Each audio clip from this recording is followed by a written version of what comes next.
there are also many people who believe that Iran is dealing with North Korea.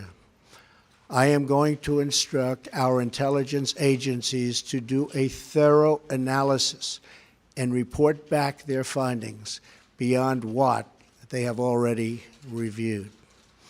By its own terms, the Iran deal was supposed to contribute to regional and international peace and security.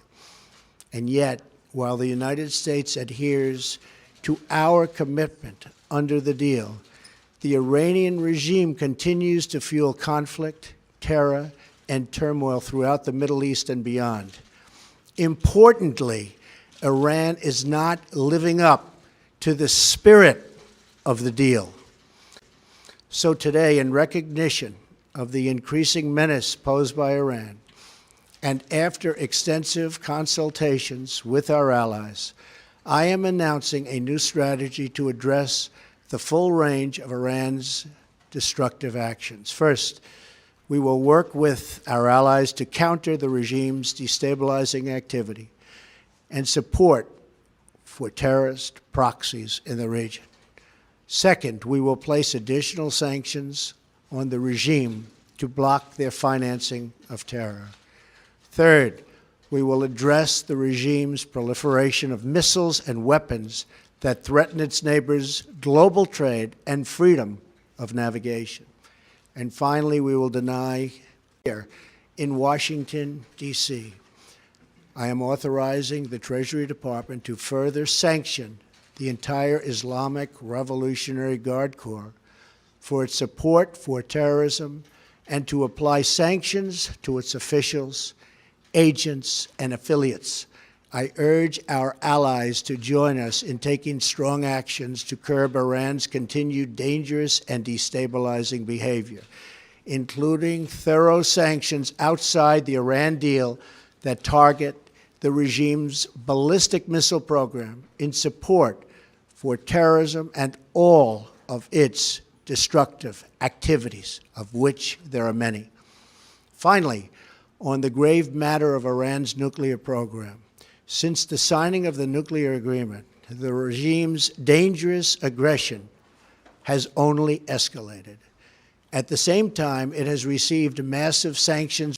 Based on the factual record I have put forward, I am announcing today that we cannot and will not make this certification.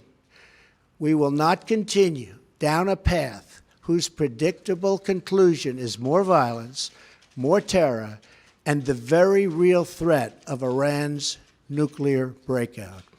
That is why I am directing my administration to work closely with Congress and our allies to address the deal's many serious flaws so that the Iranian regime can never threaten the world with nuclear weapons. These include the deal's sunset clauses that in just a few years will eliminate key restrictions on Iran's nuclear program. The flaws in the deal also include insufficient enforcement and near total silence on Iran's missile programs. Congress has already begun the work to address these problems.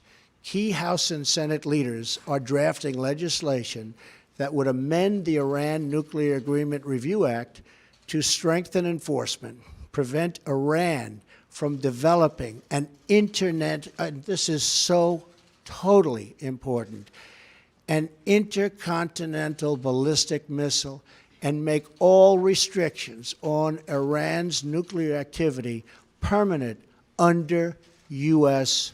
law. So important. I support these initiatives.